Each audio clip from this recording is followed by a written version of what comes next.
day 2 of our budget hearings with agencies and then with the public. Today is probably one of the bigger days, and why we do this on February 17th, I really want to talk about that later.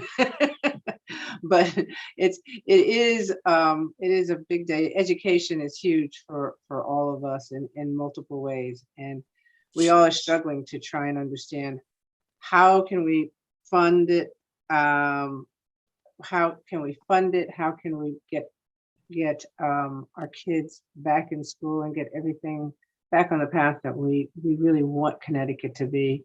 So I look forward to the conversations and everything. So I'm going to start with my co-chair, Senator Austin. Are you on, Senator Austin? Okay, can you guys hear me? Oh, okay, there we go. I can. Okay, thank you. But we're on public safety as well at the moment. Okay, so Kathy, you're fine. I can hear you, Tony. Okay, thank you. Senator Minor. Good morning. Good morning. Good morning. You're good. Okay. I'm good. Happy birthday.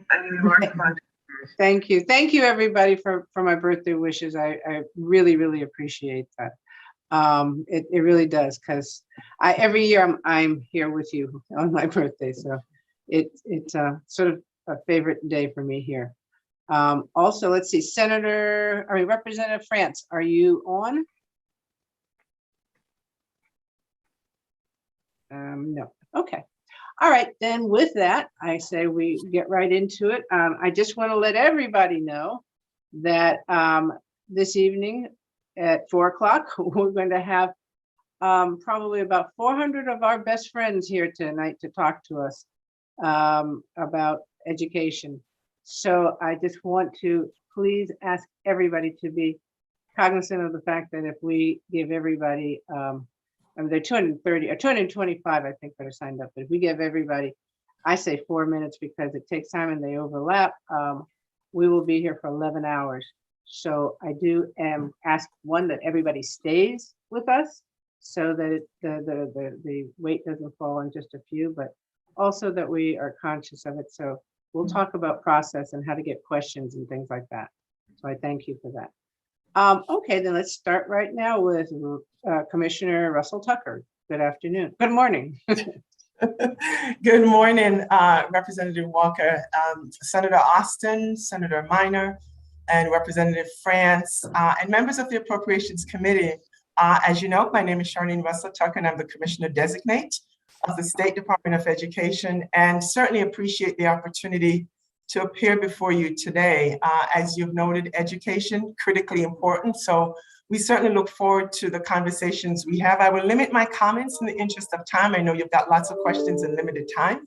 And you do have my written testimony in front of you. I hope, and just to draw your attention, that we've included in our budget testimony an information sheet on changes occurring as a result of the redesignation of alliance districts. So you have that. And I also know critically important to you is understanding where we are with districts utilization of the ESSER, that's the Elementary and Secondary School Emergency Relief federal funding.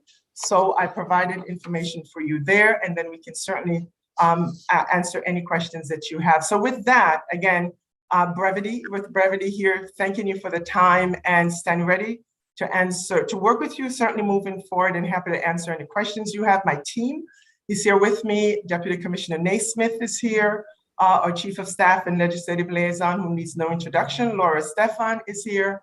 Kathy Dempsey, our CFO, and maybe new to you is our Interim Superintendent for the Connecticut Technical Education and Career System, Dr. Ellen Solich. So Solich, she's here as well. So with that, Rep. Walker, I'll turn it back over so we can get started. Thank you, ma'am, and thank you to your team. You have a great team. They actually answer our calls, so we like those that staff.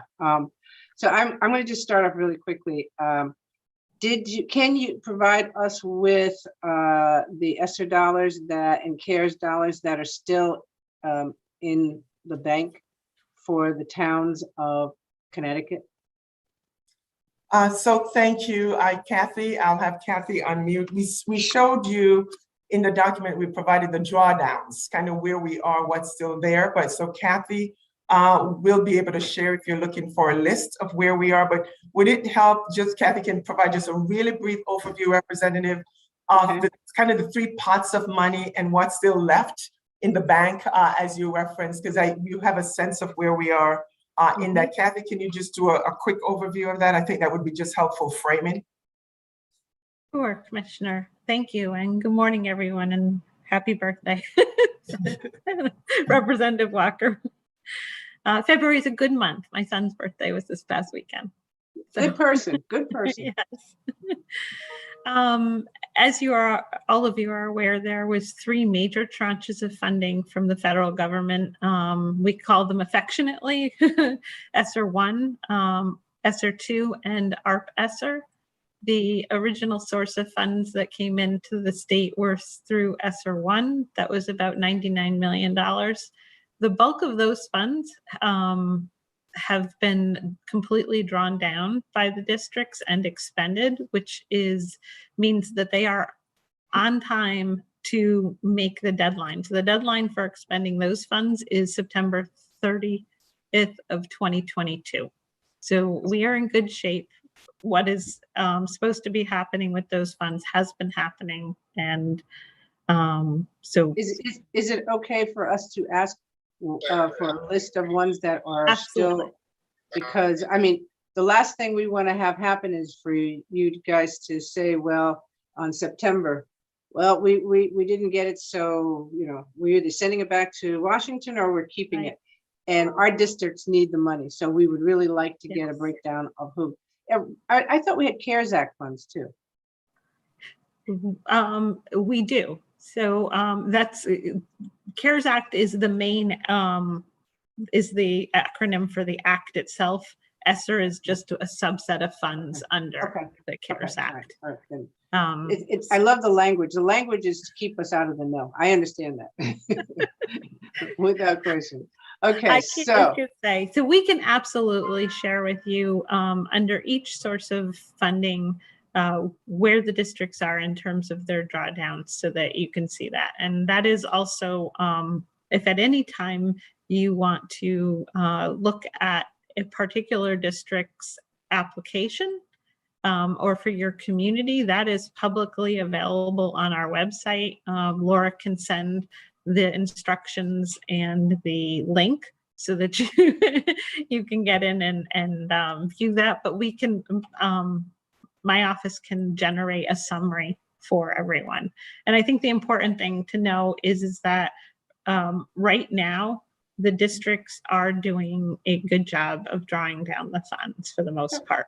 I mean, in aggregate, I would say that what we're seeing is what I would expect and timely. Well, the reason why I think a lot of us want to know that, because a lot of our districts are very quick to say we need more money.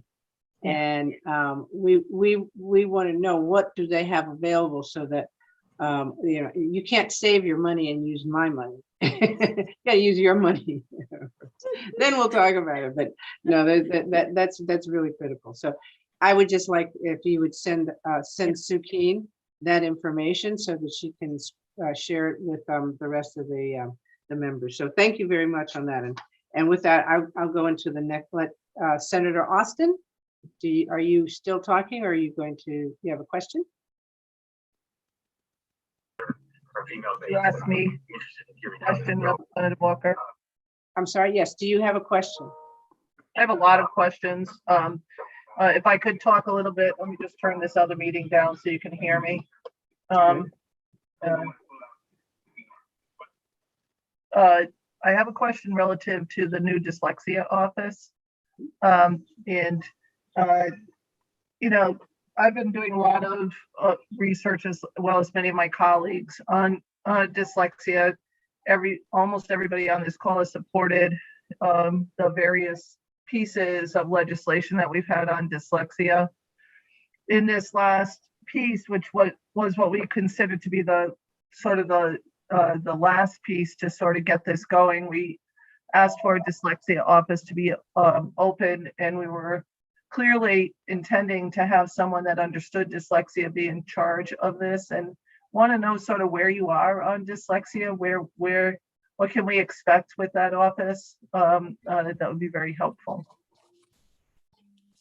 So thank you very much, Senator Austin. And we are at the point right now, recruitments have closed for that office as well as the Reading Implementation Center, which means we're now going through the process with our Department of Administrative Services in going through the applications and all that to set up the interviews. As you may have noted, I didn't read my testimony fully, but I noted in the testimony that we expect what we will be doing with both offices for the recruitment is to have external experts to be a part of the interview panels with our members here to make sure that we fully vet and have in place the best person necessary for both those offices to be filled. So that is where we are in that process. We are totally committed, and we know we've had this conversation, to make sure that we have the right person with the right credentials and ability to do the job. So that's where we are in the process. As I said, recruitment has closed, and we're through the phase now of scheduling the interviews to move forward. So I'm curious, when do you think that both offices would be staffed up? What is the time frame? So, and Desi, I'll have you jump in here for a minute because I know you've been working with DAS. One of the things I should share with you, and I know everybody's fatigued on the length of time that it has taken for posting. That is an issue that we've had here at the agency. I'm sure you may have heard that from others as well. We just entered into a new agreement with DAS to get a different kind of support for our recruitment process here in the agency. And so the new team at DAS is now responsible for moving us quickly through the final recruitment process for the agency. So Desi, would I say in the next couple of months, we should be able to have somebody seated, as long as the people who we're interviewing, the interview committee is determined that this is the right fit for the office and that we can move forward. Yeah, I think that is absolutely accurate. That is where we are in the process, and we should have both positions filled in the next few months, if not sooner.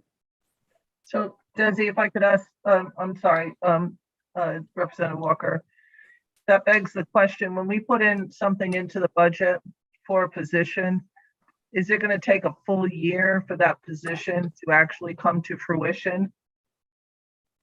No matter where it is, whether it's the dyslexia office, the right to read office, or we put a number of positions, 4 or 5 additional positions into SDE, and we put the money in for a full year of salaries for those positions.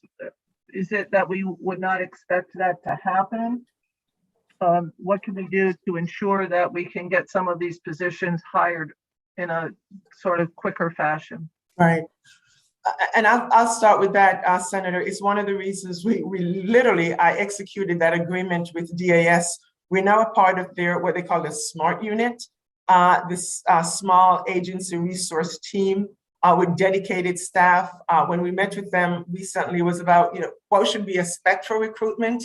And I think what we were told was about 4 to 5 months from start to finish. That's not where we are right now, as you know. And frankly, we have other positions that have seen maybe a year in recruitment. So it is the goal that moving forward, after we kind of take care of those that are still pending in the process, that we will move to something faster, that it won't take a year. But it probably is not unrealistic to think about 4 or 5 months in the process, with everything going smoothly. That's Kathy. Do you have anything else to add to that? I know you've been a part of all our conversations with DAS. No, Commissioner, I think that's an accurate representation. The reason that we moved to the SMART team was so we would have a dedicated resource, which is something we haven't had in a little while. And with the anticipation that it wouldn't take us quite so long to go through the recruitment process. So Kathy, when you say it's not in a little while, we instituted in the state something that was this consolidated human resources group. And this consolidated resources group was in theory designed to move faster through the process. And now we're developing the SMART group to deal with the fact that the consolidated human resources group is not moving through the process fast. So it's confusing. It's actually not confusing to me. I was not in favor, and many of my colleagues were not in favor of the consolidated human resources because we were very, very worried about this happening. And so it seems to me that unfortunately our concerns have come to fruition. So I'm hoping that this SMART group works on it. Really, I don't need you to comment on it. I'm just very worried that this is something that's going on. That was all revolving around that one question, and I apologize, but I do have one other question. We have 225 people coming to testify tonight on education, an unusually large number. 70 of them are coming to testify on the Danbury Charter School.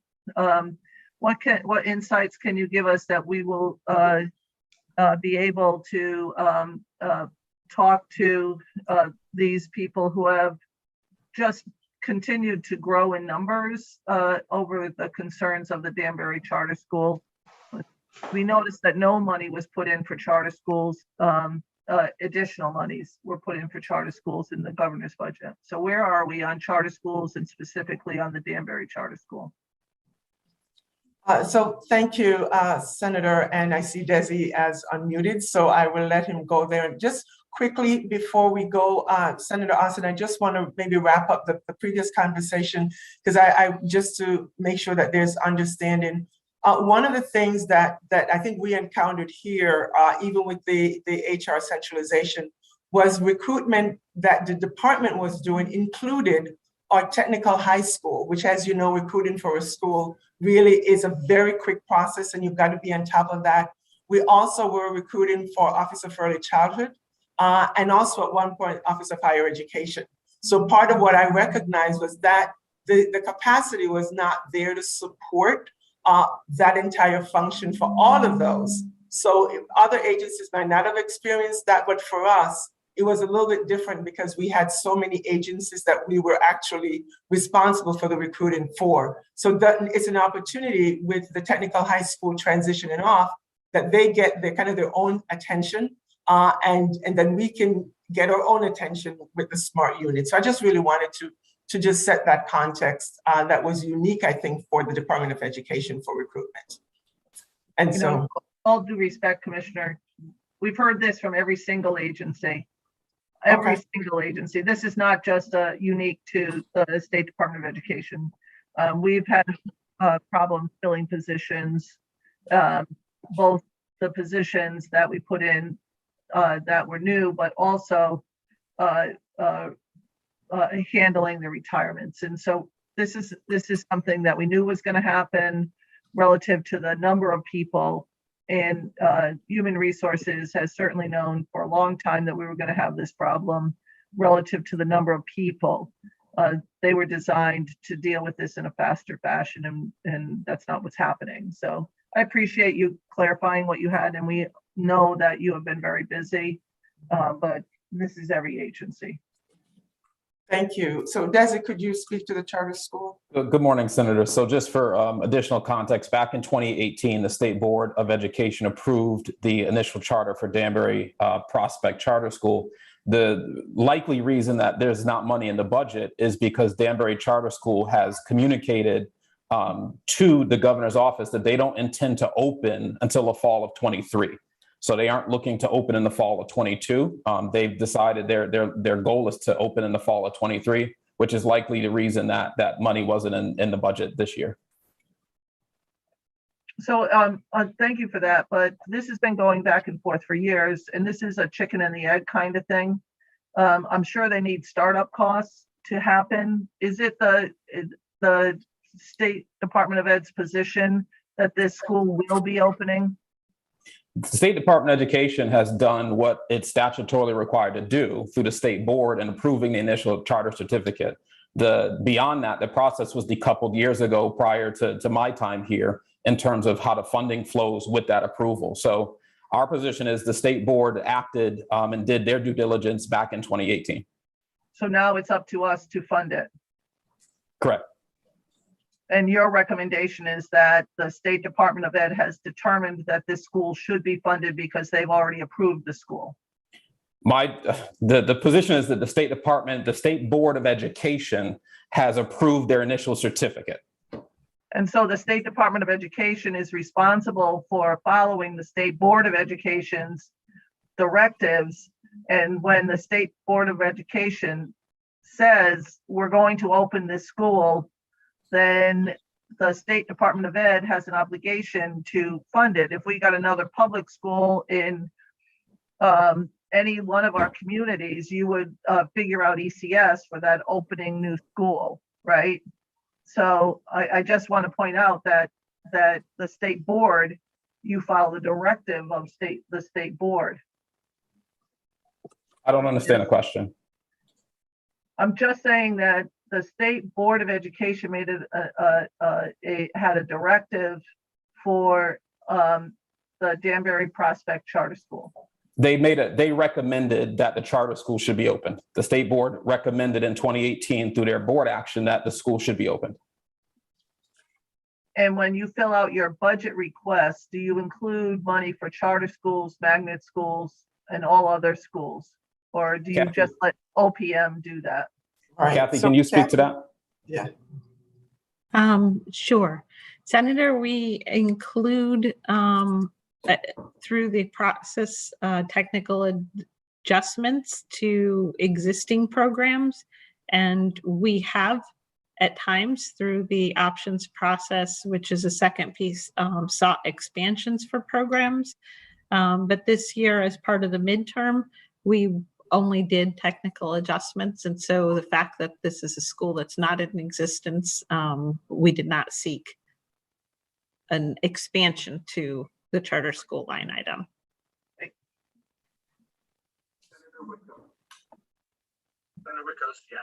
Okay. Thank you. Thank you. Okay. Senator Minor. Thank you, Madam Chair. I'd like to go back to the CARES Act tranches, if I could. If I understood it correctly, ESSER 1 had 99 million.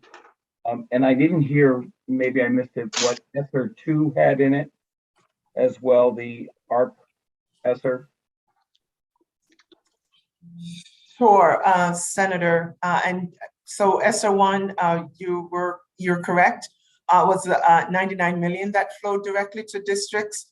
For ESSER 2, directly to district was, let's see. Kathy, 443. Yeah. 443 to our districts, and that the funds are available through September 30th of 23 for the ESSER 2 funding.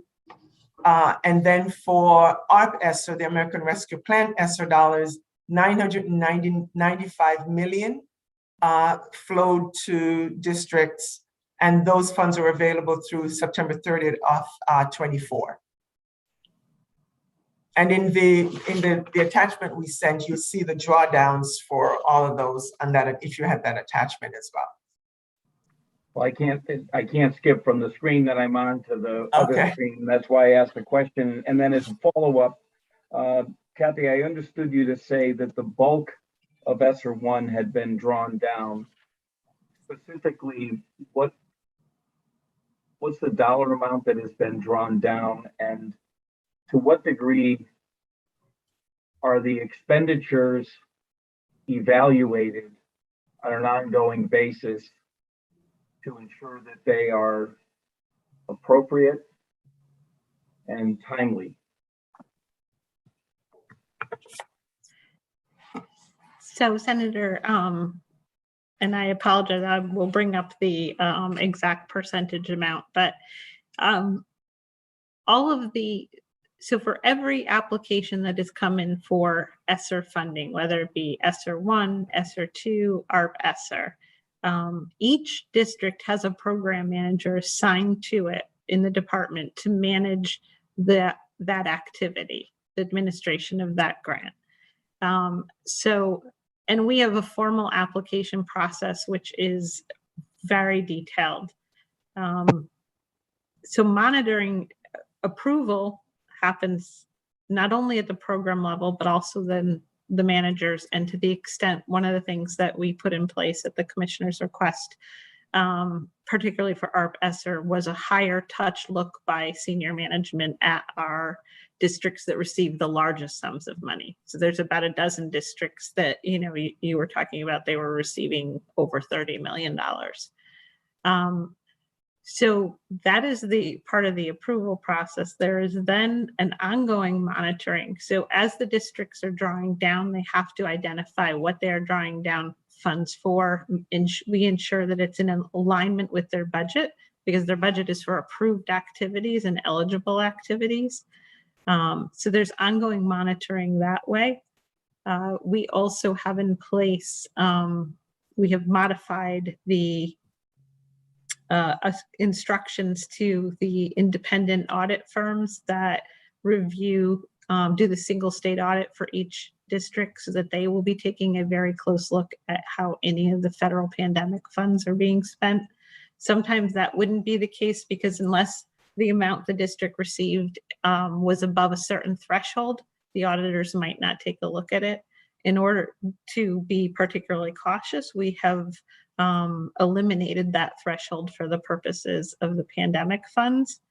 And we do a quarterly expenditure monitoring, whereby if we notice that a district has not drawn down on, what we would think approximately where they should be, then the program manager will reach out to the district, have a conversation, and better understand why that's happening. So when I say why is that happening is, did the district allocate a lot of funds towards staffing? And is it a matter of that they are unable to, find sufficient staff?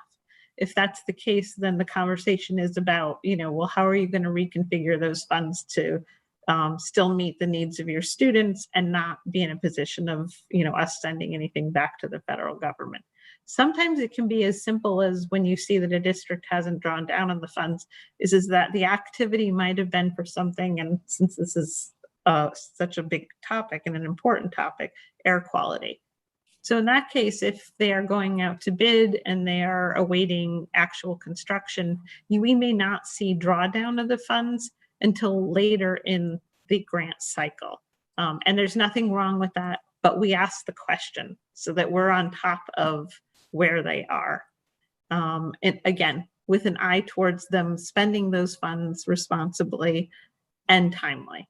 And then we have a whole accountability system also around the outcomes. So, how are those funds used and what are the students' outcomes?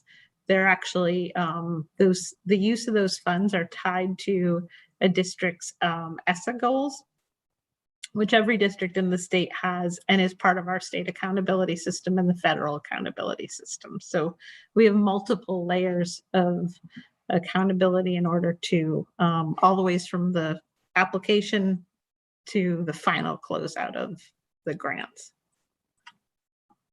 And so thank you. I was just curious as to whether there's a point in time where someone reviews, maybe there's a snapshot of 5 communities across the state of Connecticut, not only to ensure that the drawdowns are occurring in a time frame that the agency would expect them to be drawn down, but that the actual expenditures were being made for things that the agency would have actually expected they would be used for. So that happens monthly. Okay. All right. That's what I wanted to know. So that I didn't hear you say that. And so no matter how large it is or how small it is, it happens monthly. And in those cases where there might be a large capital expenditure like air quality, the agency allows pockets of money to be set aside, understanding that they go out to bid, and then that's when those dollars will be used. Does the agency handle those internally, those bids? Or are they done through another office? So those bids are done locally.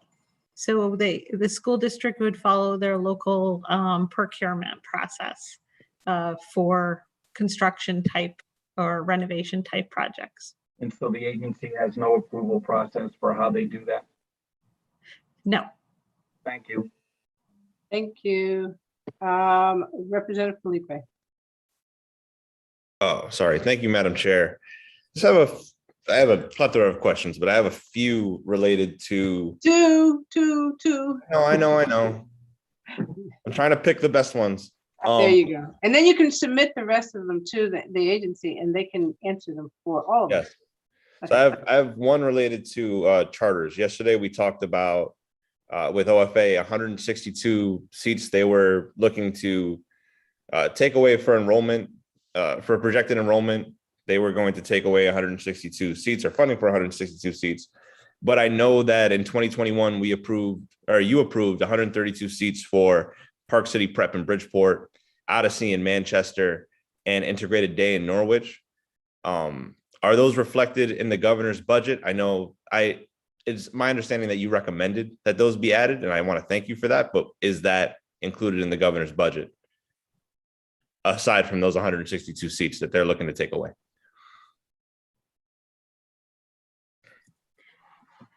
So Representative Felipe, yes, we did go through a process with the charter schools to see if they had a desire to, existing schools had a desire to expand either the numbers of students they currently serve or an additional grade configuration. We did go through that process. The department our charter office identified schools that we felt, were providing good outcomes for their students. And we did forward that recommendation over to the Office of Policy and Management. There are no expansions in the choice programming beyond the chef settlement. And so, no, they were not. That was sort of uniform across all of them. So what you see in the charter school line item is for the existing programs at where they currently stand. And does that include Stanford Excellence? Because I know we work for that as well. So Stanford Charter School for Excellence, we continue, the budget continues the rollout for them to increase the grades, which is what you had all approved at the start of the biennium. Great. And my final question is, and this can be, a write-up, an email. What municipalities are now considered graduated Alliance districts, and what municipalities replace them? I'd like to have that information. Absolutely. You want that in writing? You want that in writing? Yeah. Yeah. I'd like an email with that. Thank you. I just want to pick up real quickly on what Representative Felipe asked. So let me get this straight. We voted in our budget that was signed by the governor for those expansion seats in your budget last year, but yet they were not paid out. So it wasn't for those, Representative Walker, it wasn't for those particular schools. Like literally those proposals came to us last spring, post when you guys were working on the biennial budget.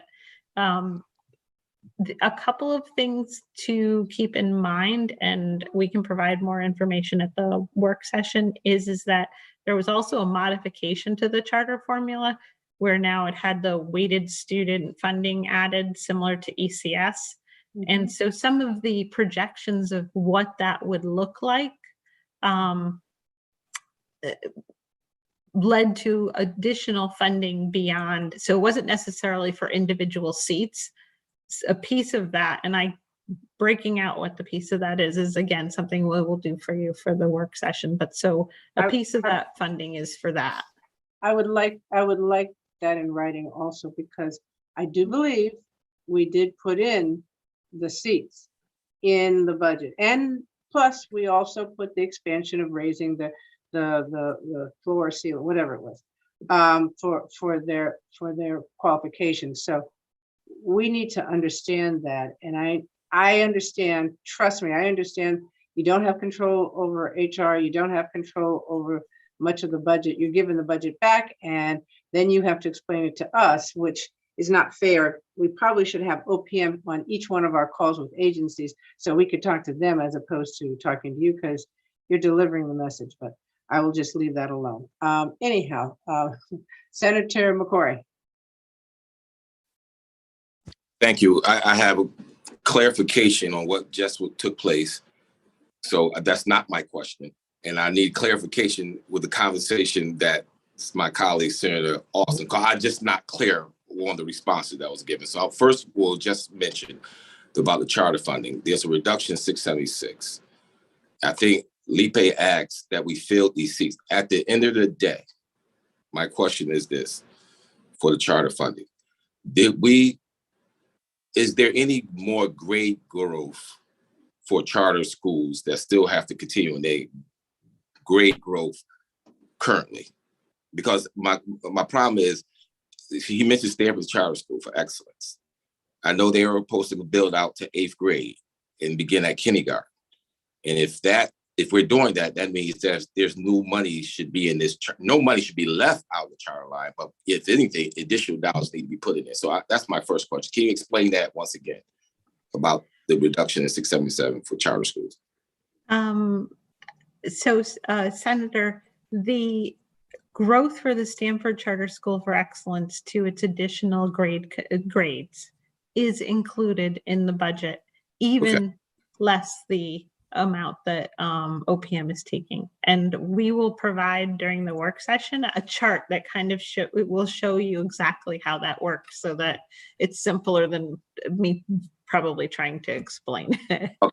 You know what? You don't have to explain anymore. We could talk about it in the work session. That's fine. And we could talk about Senator Austin's question in the work section also, because we have to fix that. My question is, I want to go something in the budget, and there's something new in here. It's called LEAP. And someone's proposing to spend $13 million a year for 2 years. And I don't understand what they're looking for. There's nothing in here about accountability or outcomes. It just looks like you're going to provide 5 additional high need districts $13 million. Someone's explained that to me, because that makes no sense to me. Thank you for your question, Senator McCrory, and I know Kathy will jump in as well. But LEAP is a learner engagement attendance program that was initiated and funded through the governor's GEAR funded, the Governor's Emergency Education Relief funded in the spring of 2021.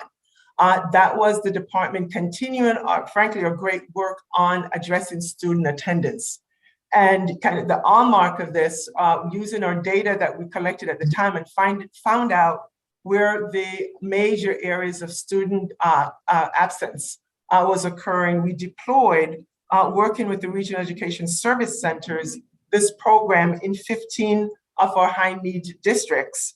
Basically, a hallmark of this is having community partners and folks really going door to door to find out from families, to connect with kids, connect them to services.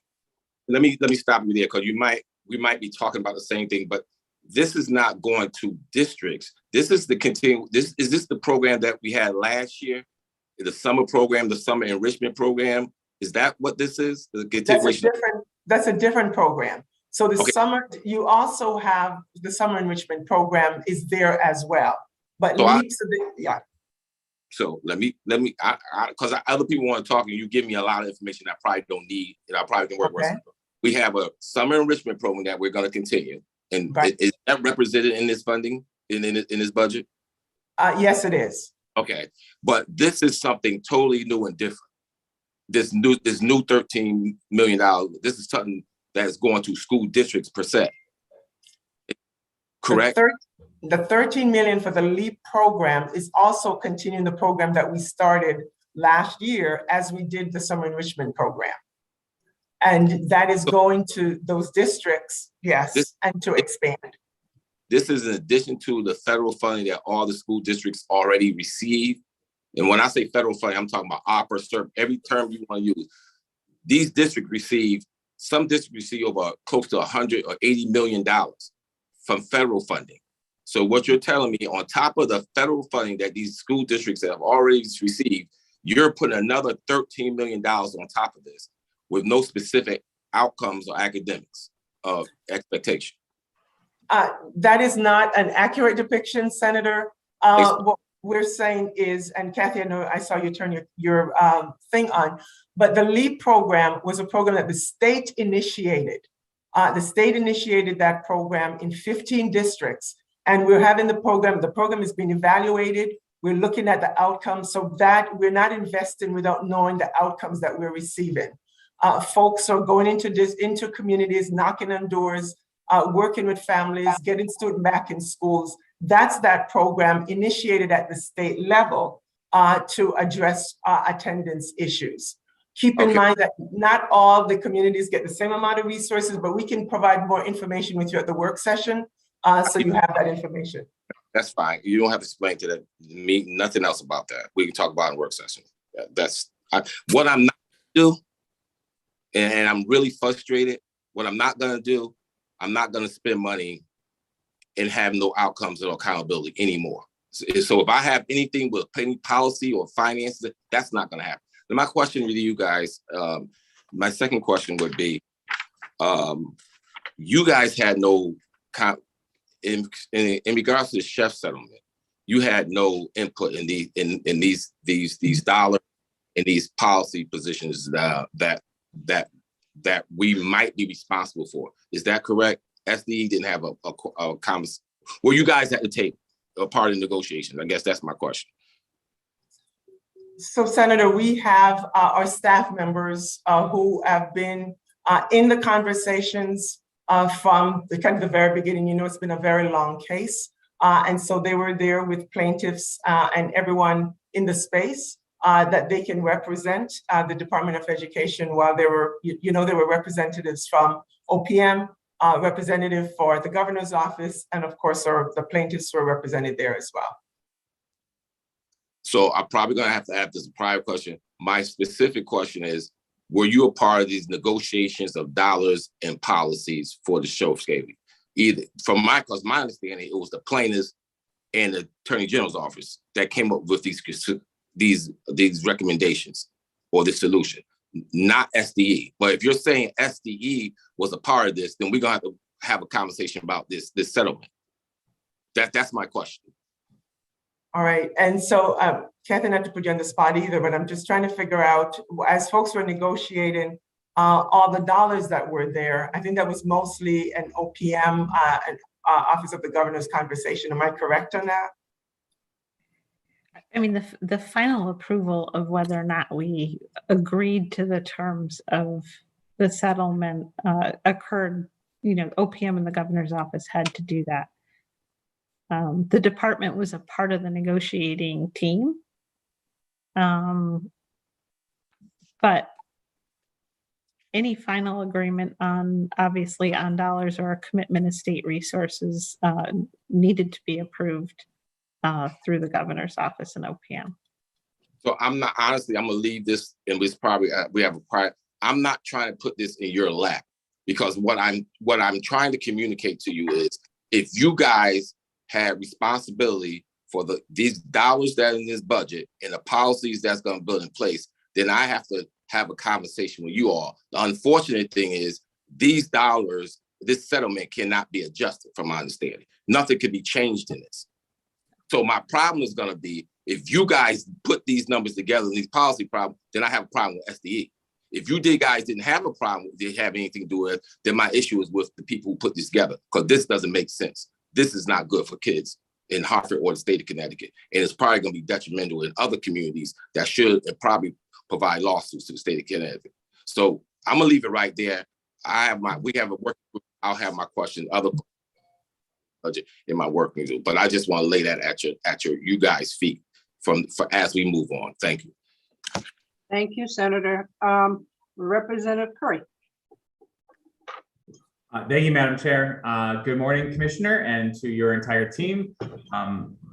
always a pleasure to see you. I know I always say this, but we appreciate all of the work that you and your team always do, and your continued partnership moving forward. I will echo the Chairman McCrory's sentiments with regards to Chef, not necessarily throwing it at you, but just our frustrations with how this is going to impact towns like Hartford and East Hartford and the inner rings, and essentially increasing that $8 million tuition bill that East Hartford already pays and increasing that and then some. But my question today is more around the CTEC system. And Superintendent Stolik, it's nice to see you on here. And I'm looking to see if you can provide kind of an update with regards to the separation that I believe is in effect as of July 1, and how staffing levels are being addressed. Are they being addressed the way in which they should be within the adjustments that we have before us? And what can we be doing to assist as that transition occurs? And thank you, Representative, and always good to see you, and thank you very much. The state board, just in its last meeting, approved a separation plan that also addressed fiscal resources and things that's necessary for the separation. So I'll ask Superintendent if you have some levels of specificity to the question that Representative Curry just asked. Absolutely. Thank you, Commissioner. Good morning. I thank you for your question. In very succinct terms, yes, we are very pleased that the State Board of Education forwarded the separation plan on behalf of the State Department of Education to the legislature. It is my understanding that the full content of the report is going to the legislature for its review and approval. And the State Department has been extremely supportive and helpful. Most important, the Commissioner and Kathy Dempsey, in terms of accurately obtaining the figures that we need for staffing and making sure that we also have adequate levels of staffing as we leave the Department of Education.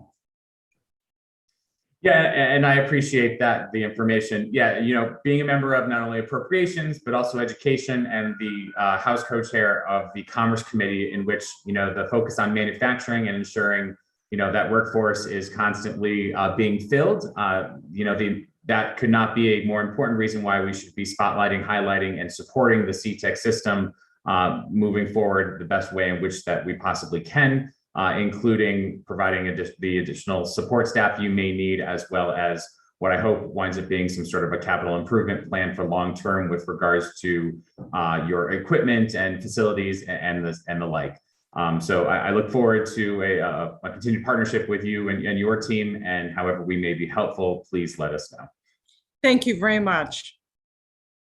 Thank you, Madam Chair. Thank you. Representative McCarty, sorry.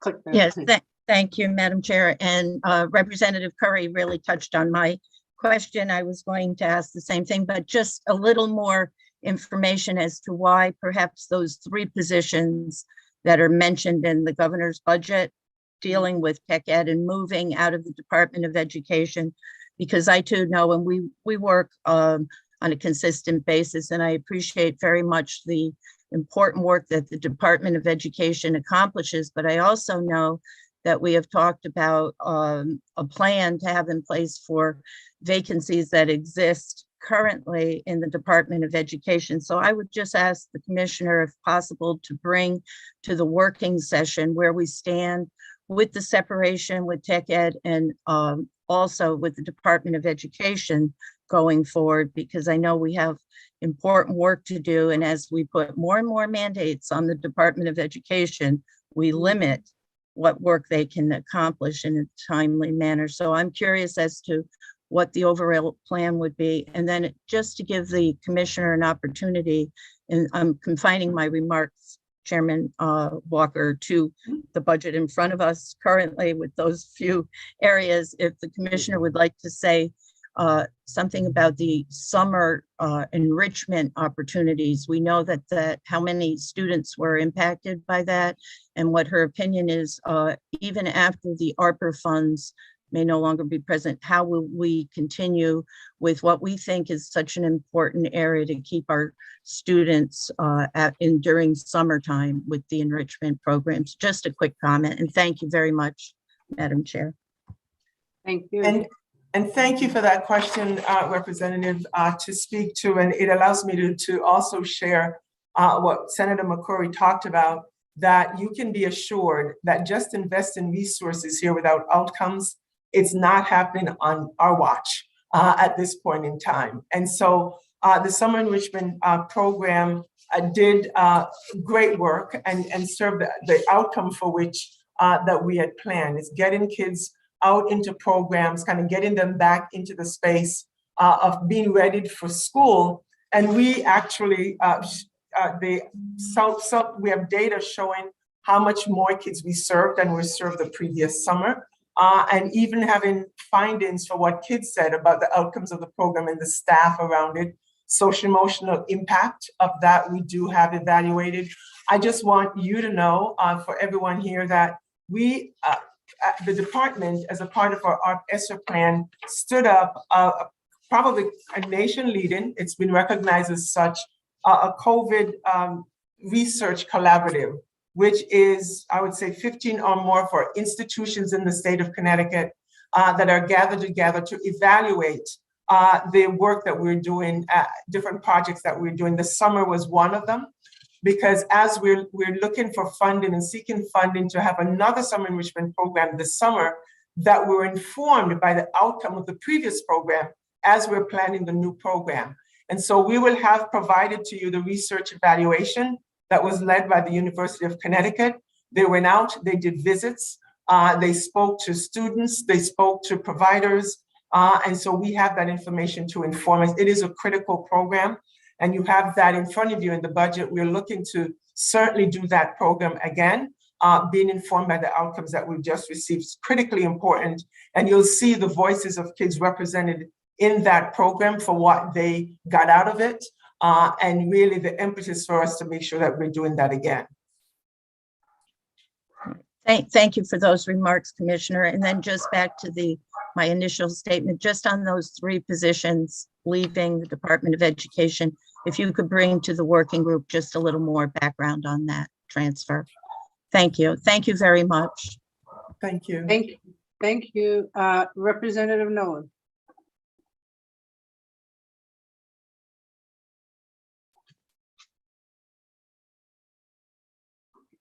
You're muted. There we go. I'm sorry, I'm doing 2 meetings and excuse me. I'm sorry, I hear the end of Representative McCarthy's statement. Was that in regards to affirmative action positions? Yes. Yeah, I think, yeah. Yes. Oh, all right, just wanted to make sure. And I'm sorry I missed it. And where would they be relocated? Where would they be relocated to? Commissioner, would you like Yeah, me to? go ahead. Yeah, go ahead, Kathy. Hi, Representative Nolan. Nice to see you. So the positions are currently the affirmative action officers for the department in combination with CTEC and SDE. So the department has signed an agreement with DAS to use their affirmative action function. And so this way it allowed us to transfer the affirmative action staff to the CTEC because they will need their own staff in order to accomplish their hiring and whatever other needs arise in the affirmative action area. So it's a transfer from them covering the entire agency, CTEC and SDE, to them just being responsible for CTEC, and the department is now receiving its affirmative action services through the Department of Administration services. That's a lot of services. Okay, thank you for that explanation. And if I can ask about the increase to college opportunities through dual enrollment. I can take that one for you, Rep. Nolan. So in the the description that you give us. It says readiness through enhanced access to dual enrollment courses and other related opportunities. What are the other related opportunities? So we're looking to, over the next couple of years, double the number of dual enrollment opportunities for kids across the state. And doing that, we will look to see what else in that space we need to do. And I can bring you additional information to the work group. Yeah, are you able to hear me? Yes, yes. Okay, and then the other piece to that, Rep. Nolan, is the expanding on the career pathways, which complements the dual enrollment piece that allows our students to receive job training and credentialing in addition to those college credits, so that they can decide whether they want to go directly into the workforce with credentials or if they want to pursue higher education opportunities. And both of those will help offset the cost of college by allowing students to earn those credits and credentials while they're in high school. And I can bring additional information to the work group for you as well. Yeah, if you could, I'd appreciate that. And if I could, I'm not seeing, I know there's been a lot of talk about trades for our youth that can't go to college.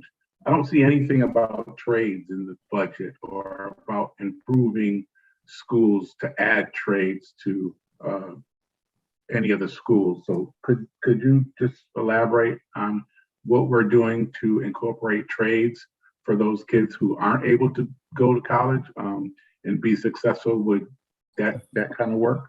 So that's a big part of the expanding the career pathways, to work with districts and business together so that they can provide those opportunities for students to begin earning those credentials in those trades, so that at the end of high school, if they decide they want to go directly into the workforce, they're going into the workforce with trade credentials, trade experience that they can then use in those positions. And so we can go into further detail in the workforce, but that is the second part of that proposal. That's the focus of the proposal that you have, is the expanding those career pathway opportunities for kids and bringing trades together with districts and doing it while kids are still in high school.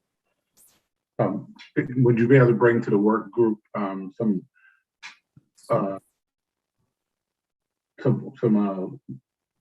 explanations of where and when and how those absolutely will be implemented?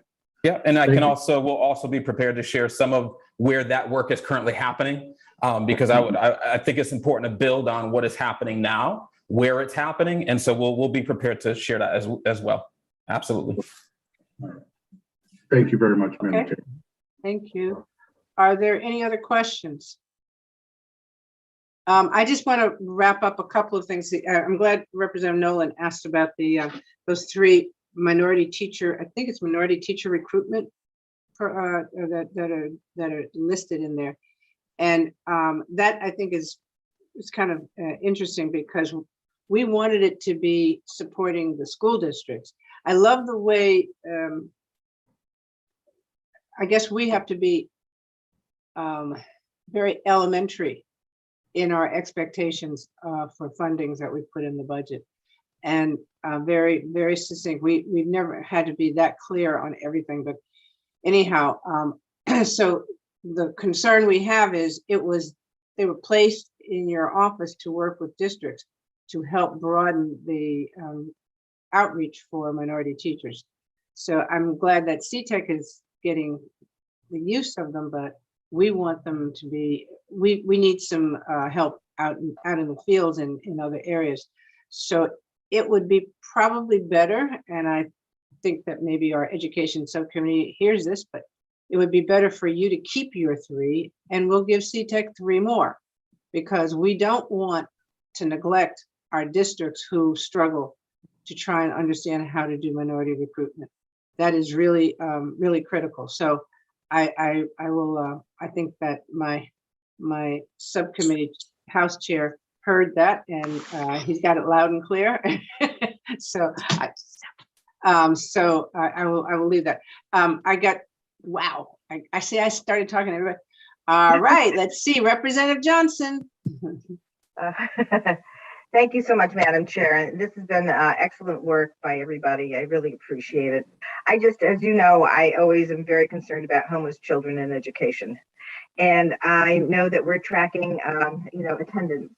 And I'm hoping that part of the tracking includes whether or not the children are homeless at the time that they didn't attend school, or that they're seeking housing.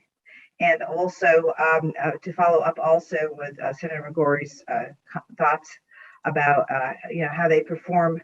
What are we doing to help with students who become homeless and then may need some remediation because of the problems that they face, the trauma of not having a place to live. And it may be even though we prohibited this, they may be finding themselves in a different school system. So thank you so much for that. And I'm going to say it again. I have 3 homeless shelters in my district, and I'm very concerned about those students. So thank you for that. Thank you. Senator McCory. Tony, I'm sorry. I'm between 2 calls. I heard you guys was talking about, there was a question about MTR, minority teacher recruitment. I didn't hear what was that conversation. I heard you said something about bringing it to the working group. I didn't, what was those 3 teachers that were taken out of SDE and transferred over to the technical high schools. I believe that those teachers, those staff members, not teachers, staff members were put in SDE to help for recruitment. And if I'm wrong, you of all people would know that. But I thought that was what the purpose of them was. My dog is being a pain. So did SDE explain that? I didn't hear if there was a, what was they said that CTEC needs minority teachers. I mean, needs help in recruiting. So I said, then we should then put 3 in CTEC and we should put 3 back in SDE, because we want to make sure that there's not a gap in any of those areas. Right. Both of them need that. So I just said that Representative Felipe and you could put the money in for the other 3 positions. So we'll clarify. Is SDA still on the call? Because I need them to explain that, because that doesn't. Commissioner Russell Tucker would like to speak to that. So thank you. And so we will clarify for you. These were 3 staff members in the affirmative action office that did a lot of internal affirmative action work and investigation complaints. And so I will clarify for you at the work session their role and the rationale behind them going to the larger agency, which CTECs will be with the separation, and the work that continues back here at the agency. So I'll clarify that. Okay. Their role was not specifically working on teacher recruitment and retention. So we'll give you that information at that so you can understand. Awesome. Thank you. Thank you. I apologize. That's my misinterpretation. But I will tell you that we're asking all agencies, and you'll get this from us. We're asking all agencies to give us information on how many positions have they applied for through DAS, how many have been completed, how long did it take you to get them, and how long does it take to train them once they get to your office so that they can be fully operational in your division. We are familiar. The reason why we're asking that is because we've heard everybody say that indirectly. Nobody said it directly, so I don't need anybody calling me from OPM, but people have indirectly said that they're trying to fill positions, but it's taking a little bit of time.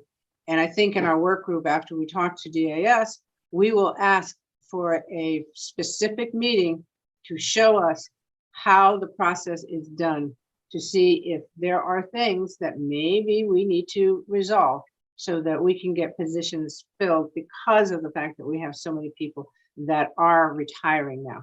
So it has nothing to do, it's every agency we got, we're asking the same thing. And and we're not trying to play stump for the teams.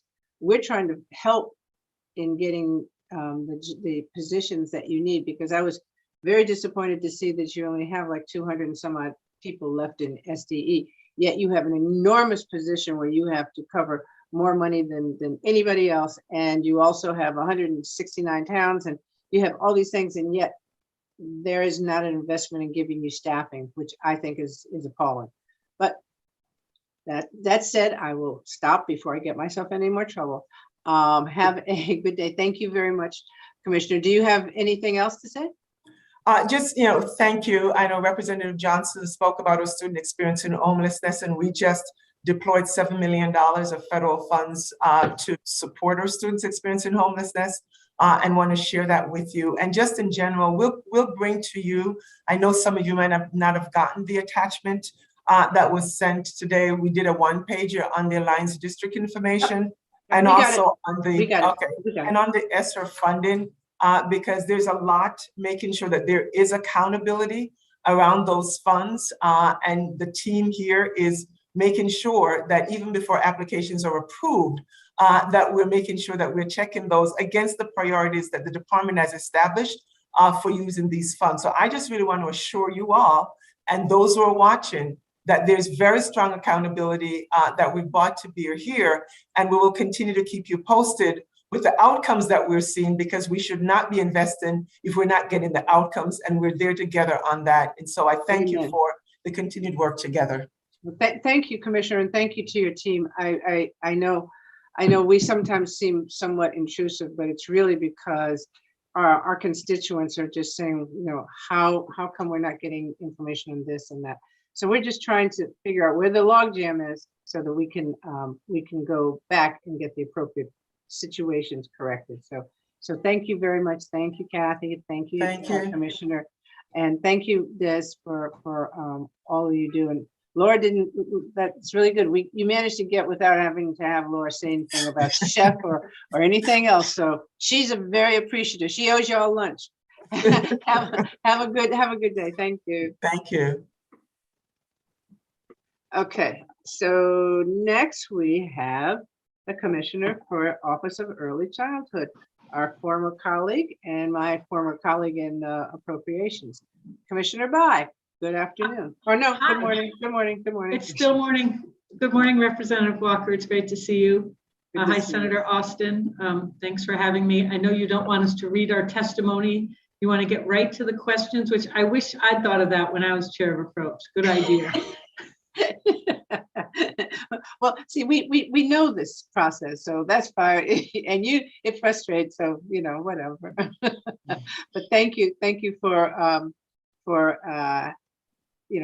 coming in to testify with us. So you heard when I was talking to Commissioner Russell Tucker that we are asking all agencies to know how many positions you have that are vacant. There's a whole list, I'm prepared because you sent the question ahead, or Sue Keen did, or somebody. So yeah, she did. But I am prepared. But no, we'll talk about that in the committee. We'll talk about that in the committee. Definitely a really important issue in terms of us to be able to do what we need to do, and certainly my agency has more than doubled in the dollars coming in. So it's challenging. Yeah. Absolutely. So I'm going to go right into the questions because. Sure. We only have 45 minutes, so Representative Abercrombie. Thank you, Madam Chair. Good morning, Commissioners. Hi, great to see you here today. Good to see you. Just a couple of quick, one question and then a comment. The comment first, I just want to take this opportunity to really say thank you to you and your team for all of your hard work during COVID. We know how challenging it's been, and because you have, we talk about vulnerable populations. Well, our children are also a vulnerable population, and you guys have just been amazing. And you personally, as a commissioner, have really dug in and gotten your hands dirty, where sometimes that's not always the case. So I want you to know how much I appreciate, and I'm sure my colleagues appreciate it, your hard work through this really tough 2 years. So I don't want to take that for granted. No. Yeah, and I know time's short, but I cannot say enough about the team I have. The team at OEC, every single person, people have been working so many hours, and I think across state government, there's a lot to be proud of in Connecticut, but I just want to personally thank my team. I think got the best team in baseball here. Agreed. So moving on to the issues now. Yep. So I have a question for you around birth to 3. Sure. So as I look at the budget here, I see that a lot of the other programs like Nurturing Families, Head Start, they all got an increase. But if you look at the birth to 3, they were pretty much flat funded. So my question to you is, we're getting a lot of calls that they weren't eligible for some of the funding that came from the federal government. So where are we with the birth to 3, and why is there no added funding in here for the providers or even grant opportunities? Such a good question. And Representative Abercrombie, I met with the birth to 3 leaders last week and really heard about their challenges. Unlike childcare, where there were significant funds that came out from the federal government that we distributed, with birth to 3, that did not happen. We were able to get them tests and masks and items like that at the direction of the governor. But their budget is, it's a second year of a 2-year budget. Their budget is held steady.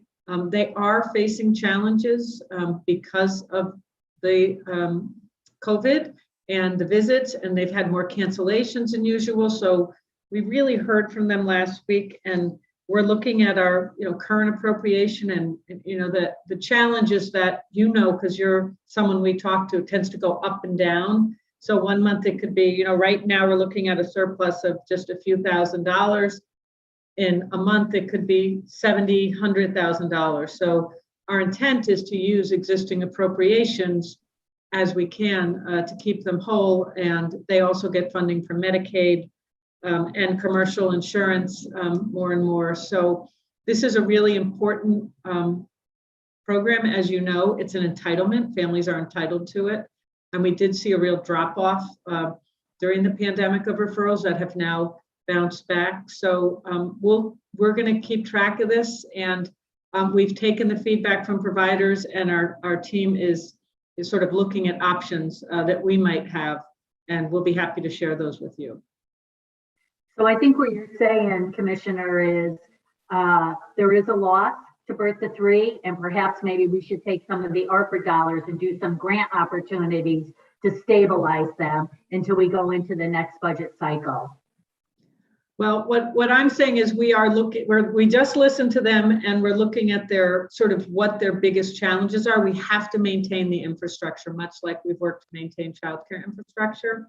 And so we're literally looking at the billing, where it's up, where it's down, why that might be, and looking for potential solutions. And you're mentioning ARPA as a potential solution. That's part of the budget.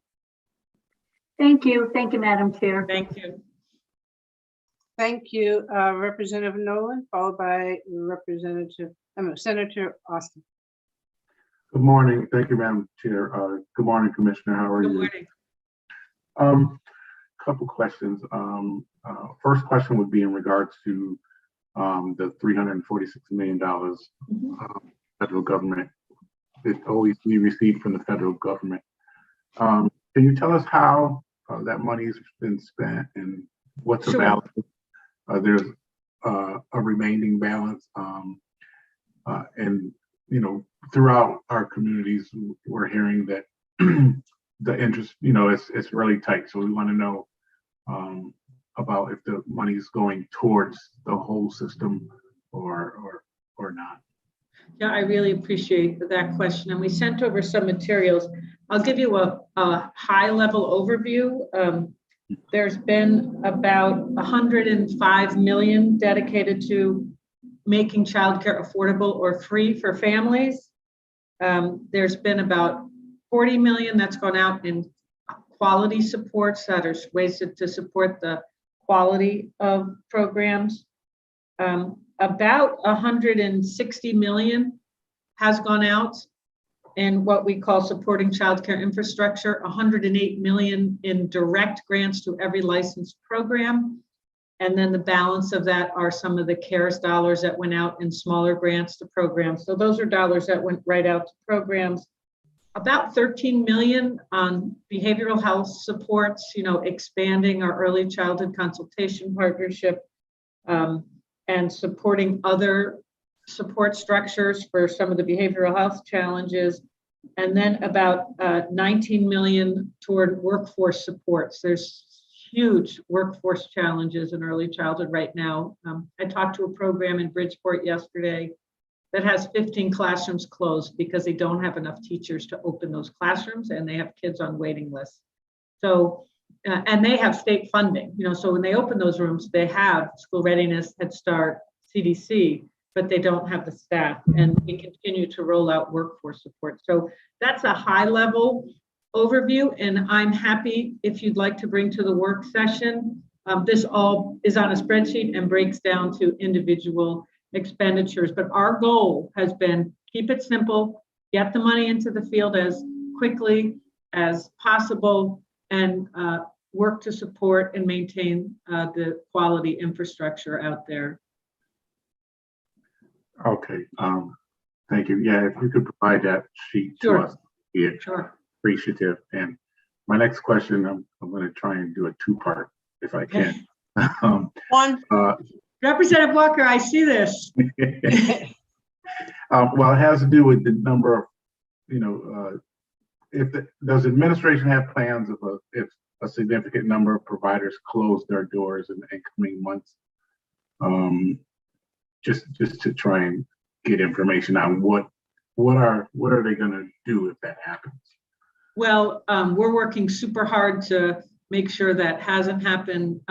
We've been able to pretty much maintain the supply in Connecticut, but to your point, Representative, their challenges are enormous. And we did get all the money out as quickly as we could. So, you asked how much we have left that's not obligated. That's about 18 million. We'll continue to get dollars out to programs as we can. And we've also used an equity lens where we've started using the Social Vulnerability Index to give additional funding to communities that have really struggled with enrollment more than others. We have pretty clear data that our cities have been struggling. All programs are struggling, so I want to be clear.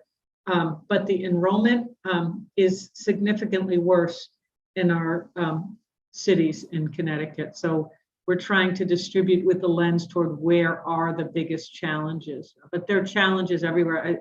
Senator Austin knows there are big childcare challenges in rural areas, much like the cities. It's a lot of it has to do with economics. There is a plan to work to sustain what exists. And I know you'll be hearing from childcare providers, saying you need to help us too. There's about 170 million in the president's proposal for childcare in Connecticut in this fiscal year, but that has not gotten through the Senate yet. It's through the House. It seems to be stalled. We've been planning and preparing, talking to superintendents, childcare providers, et cetera, about how do we best build a system to take advantage of those dollars. So we're hopeful. I'll just say one other thing, which is talking to the governor yesterday. He spoke with the president a couple weeks ago and said the most important part of Build Back Better is childcare because of the fragility of the system. Yeah, and that's where, I think the major problem is trying to figure out how much funding the child industry is underfunded, and I'm not sure if you have an answer for that. To let us know, the underfunding for child care, home base, center base, and after school programs. If you know of a percentage that you could share with us or a dollar amount. Representative, what we can share with you are two things.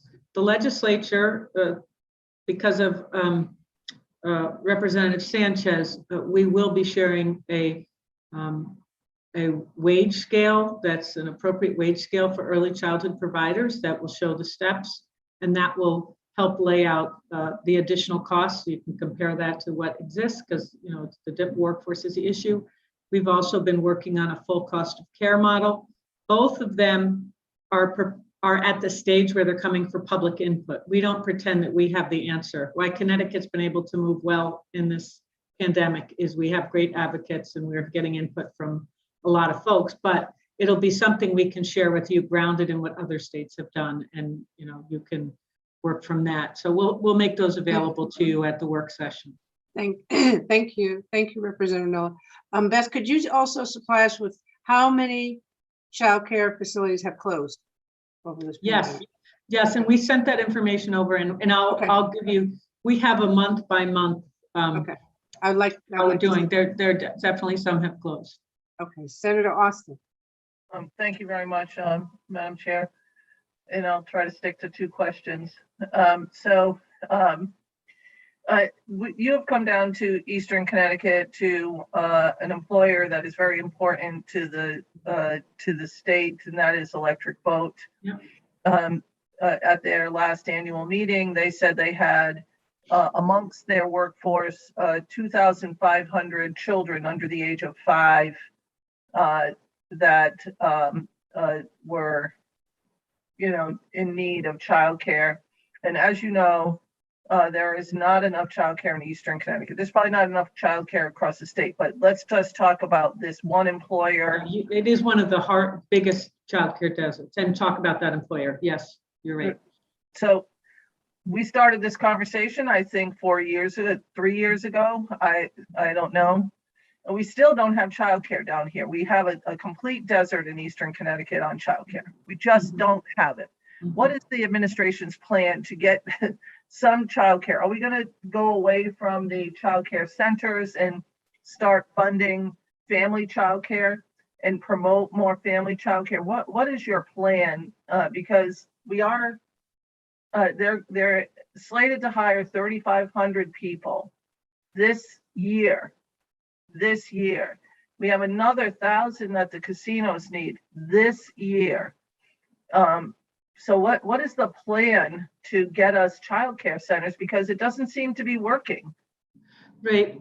I think, again, we've been hopeful for the federal funding, and Electric Boat has been part of the conversations with us. I think we are really leaning in more rural communities to the family childcare homes and the family childcare networks, and working to expand those. We stood up 11 in the past 2 years. So now there's a network to try to support the expansion. We've been working with McKinsey and Companies, just finished an analysis of the state, and you won't be surprised that Norwich is in the top 7 communities, and New London have childcare needs. And so the recommendation there is that of the supply problem, 50% of it can be solved with family childcare expansion, because the issue isn't preschool. There's enough there, the state has more preschool spaces than need, maybe not in Eastern Connecticut, but on average. And that if we could help family childcare homes take more infants and toddlers by supporting staffing structures, et cetera. So we are looking at the ARPA dollars. We've assigned some to try to help expand the number of children that family childcare homes can take. So to give you an example of how that works, right now they can take 6 children with 1 staff. During the pandemic, they could take up to 9 with 2 staff. So we're looking at some models that would allow them to take 9 children with 2 staff, and it does 2 things. It more than doubles the number of infants and toddlers they can take. It makes the provider less isolated, and it makes a business more profitable. So that is a plan that's in motion. We have about 5 million set aside in the ARPA funds to support that sort of work, to support that expansion. We're just working out the details. So that is our plan at this point. So not to be parochial, but again, it's well known that we have a childcare desert in the Groton, New London, Norwich area. And while I represent a lot of rural towns, those are not rural towns. Those are small cities with large childcare needs. 1 is Electric Boat, 2 is the sub base, 3 are the casinos, and we have not worked forward. So you have 10 family childcare. So to the work group, if you could bring where those 10 childcare centers are. Yeah, I'll bring the whole. Bring the whole report, and that's where we're going to be starting our efforts, is in the 7 communities that have the biggest childcare deserts. That's where we're going to be starting these initiatives. What are those 7 childcare? I'm just looking it up. I'll bring it to the subcommittee. Okay. It's in my email, but we'll bring the report, updated report to you with those cities, and it has all the data and how we got there. Yeah, and so I just want to say that, this is something that we've been working on for 3 years, and we just haven't come up with a solution for it. We have some ideas on schools that are no longer being used. Right. Maybe we could use those, but we've got to do something. It just can't continue. And we know that we're going to see younger workers coming in, and with younger workers comes families. Yes. And 2,500 kids at Electric Boat that's only counting the employees. That does not count the contractors. So, I think that this is something that we absolutely need to do. And that is one question. And that's all I have to ask on the Office of Early Childhood. I'm very worried about it. And I don't see much movement from the state, and it disappoints me. Thank you. Okay. Thank you. Representative Kennedy. Thank you, Madam Chair, and thank you, Commissioner, for being here today and for all the hard work you've done over the last 2 years. I can only imagine what it's been like. Just two short questions. I'm wondering, well, I know because I've already heard from a number of my daycare operators that you're lifting the mask mandate for daycares as of March 1st. I'm just kind of curious, have you tracked or kept of something of the impact? How has this impacted these young kids, 2 years old, 3 years old, for as far as their socialization skills, their coping skills, their speech? That's my one question. And sort of segue to the same question is, if you're tracking transmissions among the daycares, because our youngest ones, they're not going to be masking, but our kids in elementary school, Kate, they're going to be masked. So yeah, I kind of wondering how that's all going to work together. I want to clarify, while the mandate goes away as of February 28th, OEC is continuing to recommend masking in early childhood settings. So we continue to follow that recommendation. But the programs don't have to follow our recommendations. It's no longer the law based on the, where we are right now. And so many programs are going to continue masking. And I just spoke with Commissioner Giuttani today. We get new data every Thursday. And so I can tell you, if we took like January 16th, 383 centers reported cases, and there were 1,200 cases among children and 384 among staff. So that's, that there's a significant number of cases in programs. But if you go back to the first week in February, that 383 was down to 160 with 330 children compared to 1,200 the 2 weeks before, and 66 staff. So we are seeing the cases come down, but we're still at a moment when we are recommending masking in early childhood centers. The kids can't be vaccinated, so it's a little different than school. So Charlene and I have been walking, next to each other the whole time, but at this moment, things are slightly different. And in terms of the impact on children, I've been in numerous centers during the pandemic. And if you walked into a preschool classroom, it looks very much like a preschool classroom looked before the pandemic. Most 3 and 4 year olds, they think, I go to school, I put a mask on. This has just been their whole life in preschool. So it's not different to them. That said, I think certainly it will be nice when they don't have to wear masks. I do think what's important is that we've been able to keep childcare open. There have been cases, as you just heard me say, but before Omicron, there were way fewer cases. That was certainly the worst we saw in childcare. It seemed to pass among the children much more. But I'm concerned about our childcare workers, and we want to make sure they're safe. And absolutely. So that's sort of where we are with that. And I do appreciate that. Thank you very much. Thank you, Madam Chair. Thank you. Thank you. Representative Reyes. Thank you, Madam Chair and Commissioner. Good to see you. Good morning. Hi, Representative. Just wanted to continue the conversation on school readiness. Waterbury has 12 of those slots. 12 of those programs already closed for lack of teachers. And you mentioned Bridgeport has 15. If you could just supply the entire committee with the large, I like to see the large municipalities, but I like to see it all. Sure. How many teachers are we actually really short? Sure. We will get you that data. Thank you, Commissioner. Thank you, Madam Chair. Thank you, sir. Senator McCory. Can you hear me? Hi, Senator. I'm sorry. I have two things going on back and forth. So I don't know how you doing, Commissioner. Good. I got so many things going on. This question probably was already asked. We talked about it yesterday in regards to the pilot program, the $8 million I saw somewhere. I don't know. It's in my budget sheet somewhere. a pilot program, and then you're going to use $1 million to evaluate the pilot program? Is that how? Read that. Explain that to me. Yeah, sure. In the summer, I think the legislature passed the $8 million for universal home visiting, which is a screening program. Basically, every new mother, we're going to pilot in Bridgeport. Every new mother will get a visit from a nurse, 1 to 3 visits. This is a project with Commissioner Durante's Executive Director Beltry, Commissioner Giutani. It's 5 agencies. I know I'm forgetting one, where we all believe that if we can get to children and families right at birth, we can prevent a lot of problems later. And there's an evidence-based program called Family Connects that's doing that in many other states. So we're going to pilot this in Bridgeport, but the next steps were Hartford and Norwich. So there's $1 million where $500,000 is for the Office of Health Strategy and DSS to figure out how to capture Medicaid dollars for a sustainability plan. So they need to do sustainability plan.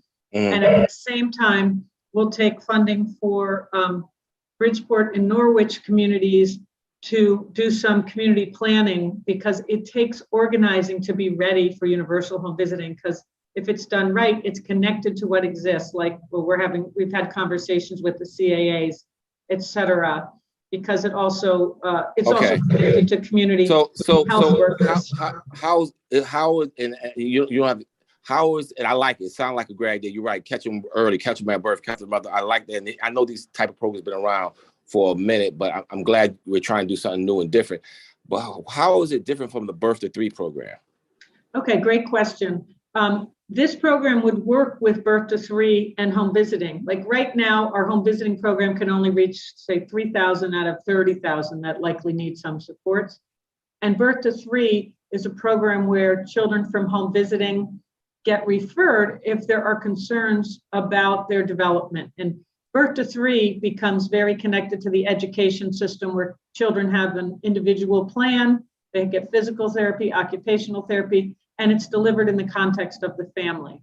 So Birth to 3 is a special education Birth to 3 program, basically. Home visiting is a prevention-based, sometimes it's a clinical intervention, depending on what the family needs.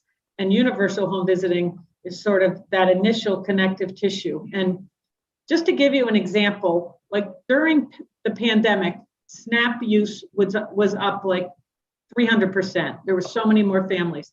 WIC use, which is sort of a parallel program for families with newborns, was down during the pandemic. That these families, right after they have a baby, are so isolated, yet there's so many programs in the state that we're funding that they don't even know about. So it's really meant to be a, hey, how you doing? And then ultimately we want it to be part of sort of well child, that there's a nurse home visit, and then connected to community health workers. Is it funded through, and I call all federal operas, sir, or you want to call them federal dollars. Is this funded through federal dollars? Yes. So I like it. I really, it's something different. How would, like my last question, I didn't really mean to get on this phone to ask you all these questions. Yeah. How are the families selected to be a part of the program? Is something at birth? Yeah. Is the doctors involved? How do you know? How do you identify a family? Say, hey, you need to know about this program. This is what's really different, is that it's for every birth. So this will start at everyone born at Bridgeport Hospital in St. Vincent's, for example, in this pilot. Now, parents can say, I don't want that. But right now, as Commissioner Durante say, the way it works now is there's extra surveillance for some families when all kinds of families need supports at birth for different reasons, and some may or may not. So we'd be working with pediatricians, obstetricians to make those connections, and it would be every child born, and then there'll be a catchment area around Bridgeport, probably the communities directly adjacent to Bridgeport, but only for families born at St. Vincent's or Bridgeport, babies born at St. Vincent's or Bridgeport. Just because we're going to have to study it, see the outcomes. It's a pilot, and I think the appropriations chair said we want you to pilot this before you go big. So we're going to be focused as a pilot. Okay. Thank you. Take care. All right. Senator Minor. Thank you. I guess it's still good morning, Commissioner. Hi, Senator. I'm so sorry to hear you're leaving. But Well, that's very nice. I think you'll find it. I think you'll find it nice. I'm keeping track. There's a list of sorry to see you're leaving and happy to see you're going. So, but thank you for saying that. So, I think we all continue to hear about COVID fallout, whether it's mental health aspects as it pertains to children, whether it is absence from school as it pertains to children. And all these things, to my mind, are going to have long-lasting effects, whether they're at the high school level or at a lower level. When it comes to preschool, are you seeing a reduction in the number of individuals that are actually participating, like we seem to see still at certain grade levels way above preschool? Yes, we are. We're seeing reduced enrollment, which is part of what's leading to some of the financial challenges. But more importantly, we're concerned about, and kindergarten teachers are reporting, if Charlene was still on, she would tell you, kindergarten teachers are really reporting, seeing the impacts of a lack of preschool. And, preschools are noting, some of the behavioral health challenges. We've had to add, you heard in my summary, dollars to behavioral health for preschoolers. And in the big package that I think the Senate and House are working on there, and I think it's bipartisan, there's significant dollars for early childhood behavioral health. So we are seeing lower enrollment and we're seeing more challenging behaviors. And so as a follow-up, I guess, so when I think about the school year and I think about where we were last year, I think we were having very similar conversations last year, and there was almost an evaluation process going on as to why the numbers were continuing to drop, not only at preschool level, but again, at grammar school and right up in through high school. And the conversation was, what are we going to do with these kids to try and help them catch up? Are any of the federal dollars in your programs earmarked for opportunities after school gets out? So they would be for the summer months in an effort to try and provide resources where in many cases, I think these kids are just at home with no real opportunity. I mean, sometimes the learning situation is a classroom. Sometimes the learning situation may be a summer school or a summer camp or whatever, especially at a very early age. So if you could speak of that. Really great question. Last summer, we absolutely had significant investments of the federal ARPA funds, the state, I think it was called state fiscal relief, and the OEC funds to offer free programming to families. We worked with family resource centers and open programs across the state. In addition, to encourage parents, often parents pull their kids during the summer. We paid parent fees throughout the summer, so they were relieved of their fees to encourage them to keep children in programming.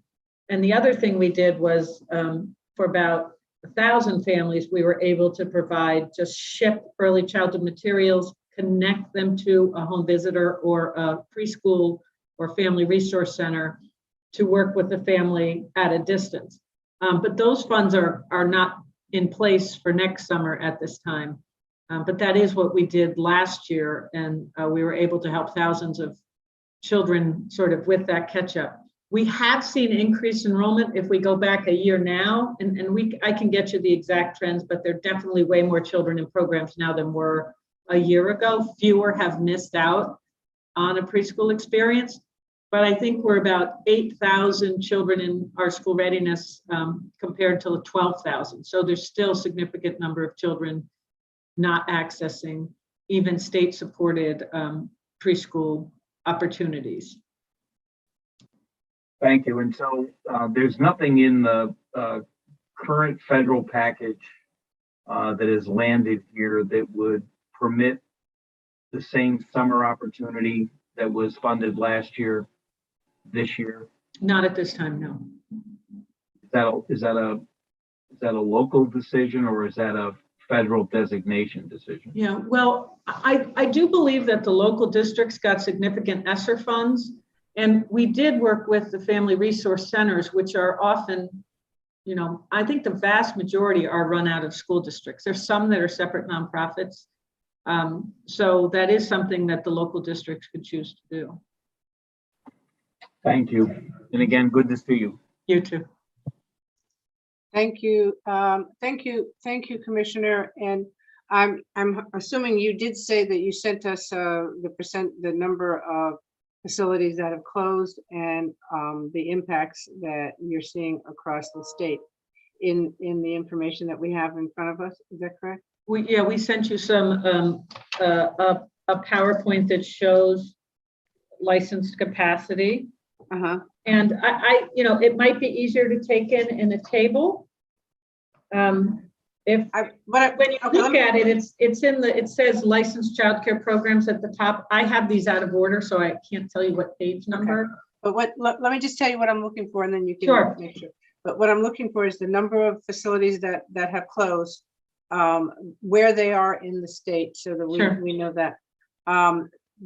What's your plan to bring them back up to vibrancy, so that we know what we need to do to make them much more sort of focus on those neighborhoods that desperately need them. And we could probably geomap the closed over the past 3 years anywhere that's turned in a license. Yes, that would be, and that would just give you one picture that'll show you. That would be. I know Rachel's listening, or my team is listening. That's what I've just promised. So get to work on that. Okay. Well, thank you. And if we have some more questions, we'll forward them. So thank you, and thank you. Thank you. It's great to see everybody. Good to see. Oh wait, I'm sorry, May Flexer. May Flexer. May Flexer. Hi, May. Hi. Thank Hi, you, Senator. Madam Chair. Hi, Commissioner. Senator. How are you? Good. How are you? I'm good. I beg your indulgence for not having the camera on, but just a question about the new mask rules. In communities that have chosen to continue their mask mandate by municipality, will the mask rules apply to childcare centers? The mask, I mean, the local municipality would have the ability to make an ordinance that says masks must be worn indoors. So, you know, that's up to the municipalities. Much like, you know, preschoolers in a school that says everyone's going to wear masks, they need to wear a mask. And I mean, I expect the majority of private owners will, for a period, continue with masks. A lot of this just depends on what happens with COVID over the next few weeks while we get to the February 28th date. Okay. Well, I would just say that there's, as has already been discussed by my colleagues, there's a lack of childcare options, particularly in Eastern Connecticut and a lot of communities throughout the state. And when we're now going to have a divided system where some facilities are choosing to have masks for a completely unvaccinated population and some facilities aren't, you're limiting the choices of families even more. Yeah, I hear that. I hear that concern. This is, you know, we will continue to provide guidance to programs.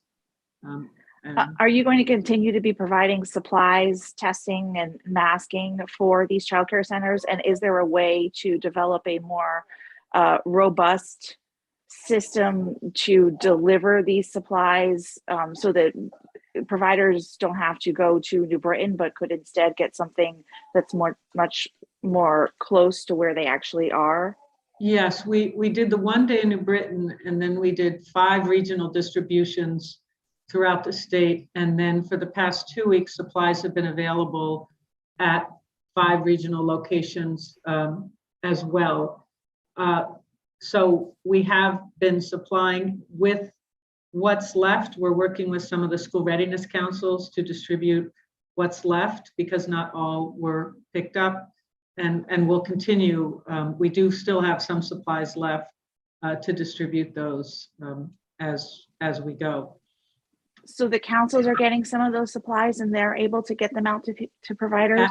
That is our next step. We've just finished with the 5 regional. Now we're talking with councils about their capacity, because some may not have capacity, some may. There's some supplies left. So that is our next step. Okay.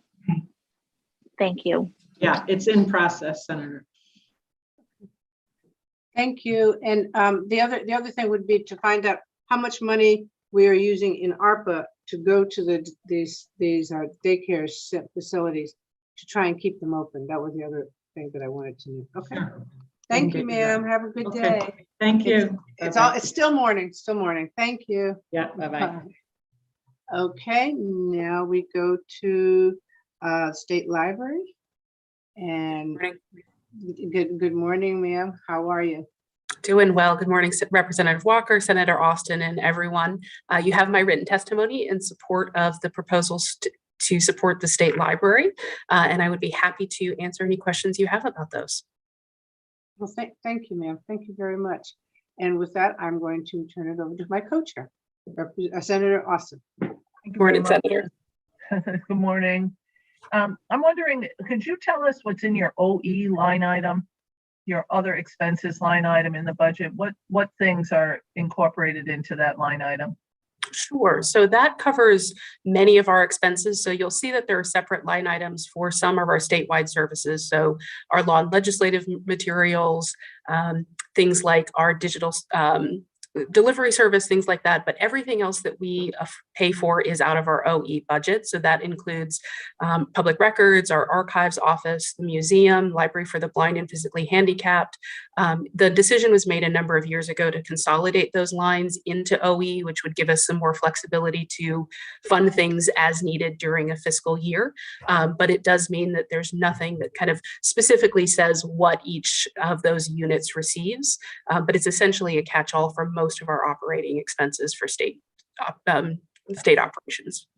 And thank you for that. And for the things that are the programs that are in OE, and I certainly understand trying to collapse line items, but if the General Assembly gives you X number of dollars for OE, is it broken out which of those things in OE gets which amount, or are you sort of allowed to have all of that money be fungible so that it goes across the board?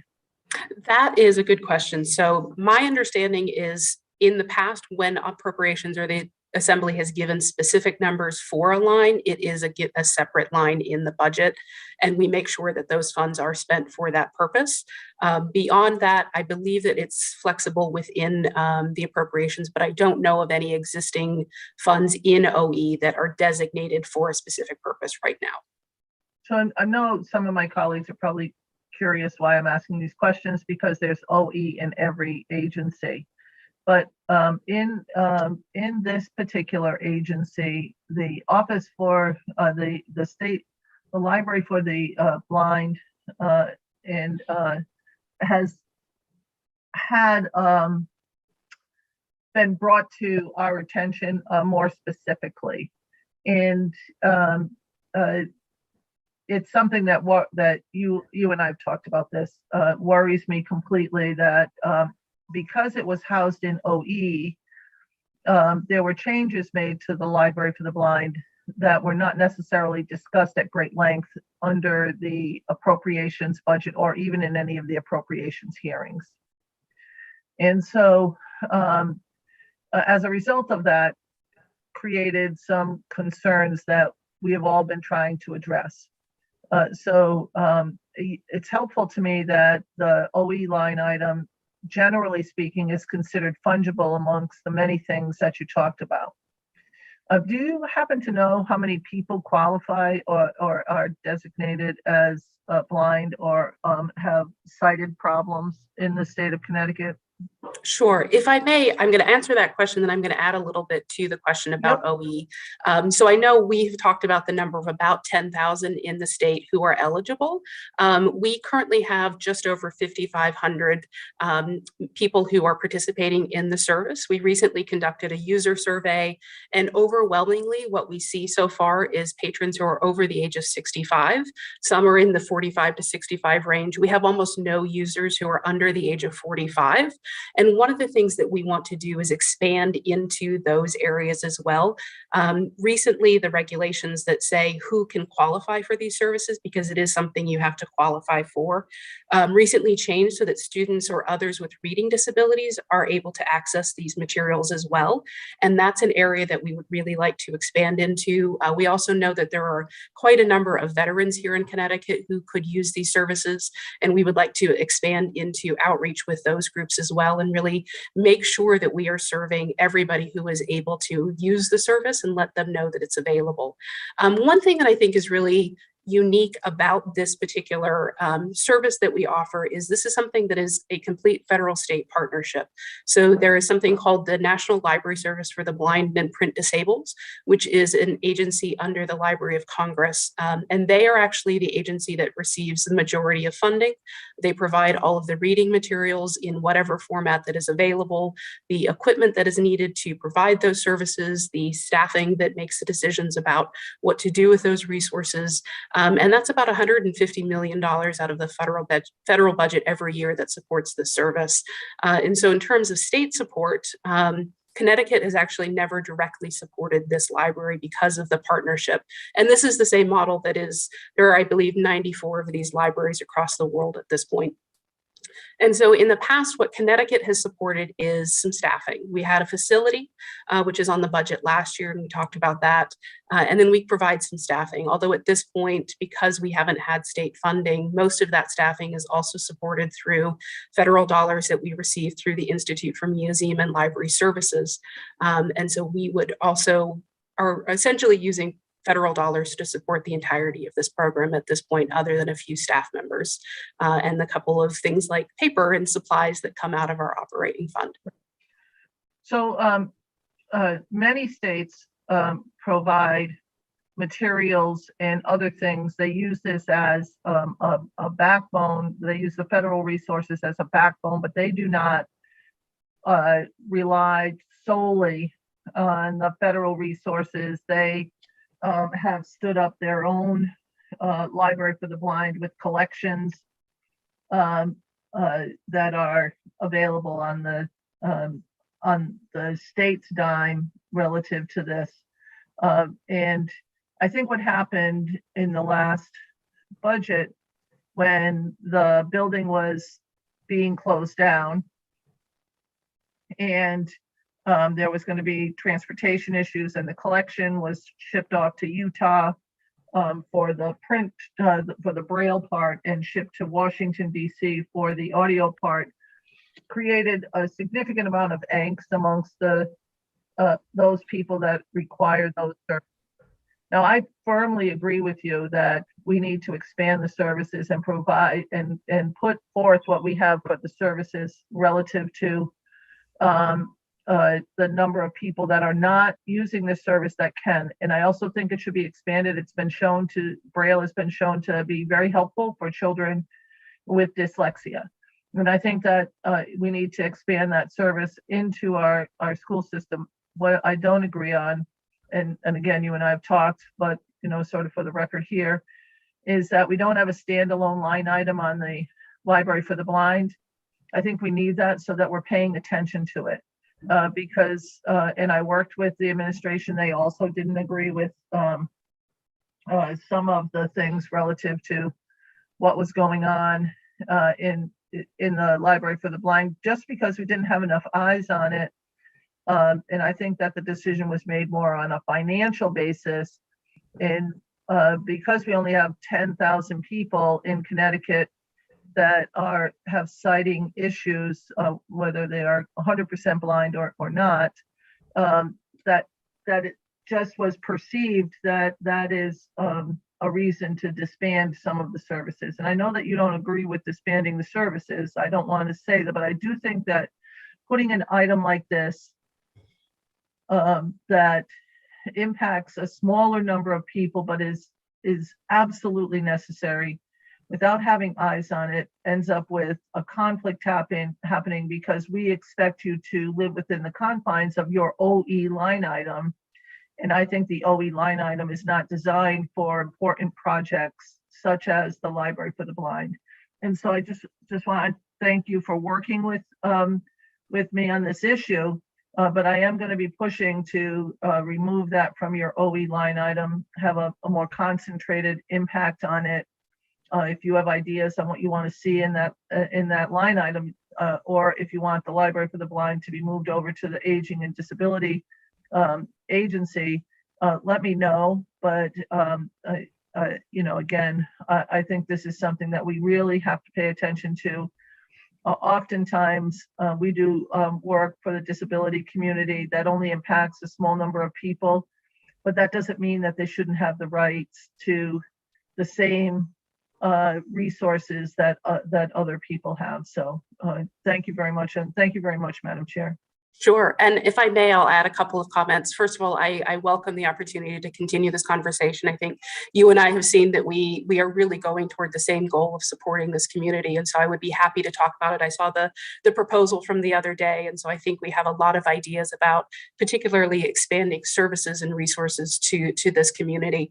A couple of things that I do want to clarify. So the Braille materials were actually moved out of our facility back in 2014. The reason for that was because at the time, only 33 people in the state were using those materials on a regular basis, but it was taking up 40% of our shelf space. So for those of you who are unfamiliar with a Braille book in print, think of a ream of paper as one volume. And because of the way that the books are printed, books are often multiple volumes. The recent Stephen King book is 6 volumes. Children's books may be 1 or 2 volumes. They can be essentially stacks of paper in order to have access to them. And the problem that we were running into was these are, again, materials that are provided to us by the National Library Service. We were receiving those materials and we literally had nowhere to put them because we had run out of space. And so we weren't able to continue providing services. And because we had a fairly small number of people who were using it, we did what many other states, the majority of states outsource this service because they don't have the facility or staffing to support it. And so we outsource that service. They continue to receive all of these materials by mail and have access to more than almost 75,000 of these materials. And one thing that is important to understand about this service is it's not a physical library in the way that we think of. This is entirely a mail order and at this point delivery on demand or download on demand service. So every patron has access to materials. They come directly to either their device that is provided to them through NLS. We provide repair services for it. Or it comes directly to their mail. And so they have access to it without needing to walk in. And Senator, you and I know we've talked about, what about the people who do want to come into a library? And that is something we can talk about. But today, since the time that we moved that, we've maintained very high ratings for users who use this service. They say, well, why would I want to come in? It comes straight to me. That's exactly what I want. And so now we only have about 6 or 8 people who actually use this service on a regular basis. 17 are registered. So one of the things that we would want to do with the proposal that's on the books is if we decided to buy Braille materials, let's do an assessment. Let's see who in the state is really interested, who beyond that 6 or 8 or 17 people on paper, and what could we do to maintain a service for them in the format that they want. Just the other day, the National Library Service announced that in addition to a new pilot that we participated in for a refreshable Braille piece of material that they're continuing to support, they're also thinking about a print-on-demand service for Braille materials. So if somebody says, the book I want isn't in print Braille, I want to have access to it, they submit a request to us, and then within just a few days, they would have a copy of that book in their mailbox and waiting for them. So this is very much something that is a priority and on the mind of NLS and something that we're continuing to support as well. But like I said, the majority of people who use this service now are either using it as delivery on demand, print delivery directly to their devices, or receiving cartridges in the mail. So what that looks like is of 10 years ago, this is one of those things that has changed because of technology. The reader would receive something in the mail that looked like, if you remember old 8-tracks, it was something a little larger than an 8-track, and it had one book on it that they could insert into their device and play. Now they receive a device that's about the size of an old cassette tape, and that holds about 10 items. And so we're able to provide more books at a faster rate to each of them. And today, actually, those aren't even used anymore. They receive a flash drive that has all of their books on it inside of those cartridges. And we're able to mail all of those materials for free. It's an appropriation directly to the Postal Service to support this and the community. And so that's kind of what we look at when we're thinking about this service. And so because those the technology has changed, the way that these materials are delivered has changed, it's freed up our staff time. And so that is what NLS and what we have thought of and said, what can we do that's in addition to just sending materials? How can we develop programs? How can we train people on using this? How can we let them know that this is a service? Let's have author talks. Let's have book clubs. Let's do all of these things so that members of the community can connect with each other and connect with their community to access these materials, and not just be getting materials to read, but be able to talk about them, share information about them. And so that's very much what we're looking for. And I know, Senator, you're interested in those same things too. We have a lot of ideas about that. So I would be happy to continue that conversation. So, I just want to say also for the record, some of what you said, some of the advisory leadership on the Library for the Blind would disagree with. And so I think that there's two sides to this story. And I think that without having a specific line item for the Library for the Blind, your initiatives on trying to get programs are not going to happen if we don't have any dedicated resources to help out with this. And so that's something that, I'm completely committed to resolving this area. And I'm uncertain why we don't have a real relationship with Chris Radio, which has a very large following for to get information to people who are blind or have sighted issues, and that is something that we could use for getting information out. And so I think that we will sort of agree to disagree on where we are on some of this stuff. And I plan on making this not just an appropriations decision, but a policy decision based on helping people that I think we have an obligation to support in a number of ways. So again, I'm hoping by the time we have the budget out that you have been able or had time to submit some ideas on this, and at a minimum, whether it gets moved over to aging and disability or not, it should be its own standalone with ways to handle programs, ways to handle outreach, ways for a number of these things. So thank you very much. Sure. And the one thing I would add is, because this is a national partnership, any decision to move it to a different agency or make adjustments would need to involve our partners at the National Library Service. It is ultimately up to the Librarian of Congress kind of where those relationships lie. And certainly from the state library perspective, this is very much something we would like to see continue in our work. The reason that we've partnered the LBPH with our Division of Library Development is because that's exactly what this division does. We have experts there who do programming for children and young adults. We have a summer reading program that we can add anyone in from this community to support. We have adult experts. We have experts in library construction, particularly for ADA accessibility. And so we're able to leverage those experts and the work that they do and enhance the work that we are doing with our LBPH patrons. So I think that, yes, we can continue those conversations. We have a lot of ideas and funding and talking about it, but because this has been something that was almost exclusively supported through federal dollars, we have had to kind of say, how do we manage this? How do we do it? But I look forward to continuing that conversation. And I believe it was a mistake to hand it over to the federal government to handle our residents who have significant needs, and we should be providing that. And I'm surprised that the state library did not come earlier to us with ideas on what we would want to do here. But let's finish this conversation in the subcommittee, and I look forward to seeing exact recommendations with dollar amounts associated with it for this population, so that we don't ignore it any longer. Thanks. Thank you, Senator. Thank you all. You guys could take this conversation and have a continuation. Thank you very much. Thank you for your testimony and everything. And I don't see any other hands up. So with that, I thank you and say have a good day and good afternoon.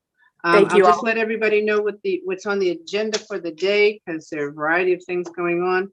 At 1 o'clock, Government B is having a meeting with subcommittee is having a meeting with OFA. At 2 o'clock, Transportation is having a meeting with OFA. At 2 o'clock, Government A is having a meeting with OFA. At 3:30, Regulation Protection is having a meeting with OFA. And at 4 o'clock, the big public health, big public hearing for education begins at 4 o'clock. And I don't see. So we have a Representative Walker. One of those meetings is not with OFA, right? 3 of them are OFA, and one is the public hearing. No, or the public hearing is 4 o'clock. No, I mean the committee meeting. No, There's a committee meeting. there is. Yes. There's a OFA. 3 OFA ones, and then there's a committee meeting. There's Right, Senator Austin. I'm sorry. With regulation protection, that's an OFA.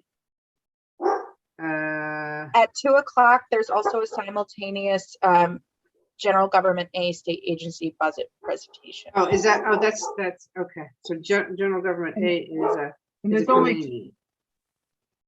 Got it. Okay. There's only 2 committees on that. That's the state contracting board and the secretary of the state. Right. Okay. So That's that at 2 shouldn't be o'clock. that long, but that's what that is. Senator Minus got his hand raised. Representative Walker. Yes, sir. I heard the word meeting, and I want to make sure, is there actually an appropriations meeting of some type, or are these all presentations and hearings? The government B at 1 o'clock is an OFA briefing. The transportation at 2 o'clock is an OFA briefing, just for the members. And then there is a 2 o'clock meeting with Government A, with the agencies, and I believe Senator Austin said it was Contract Standards Board, and who was the other one?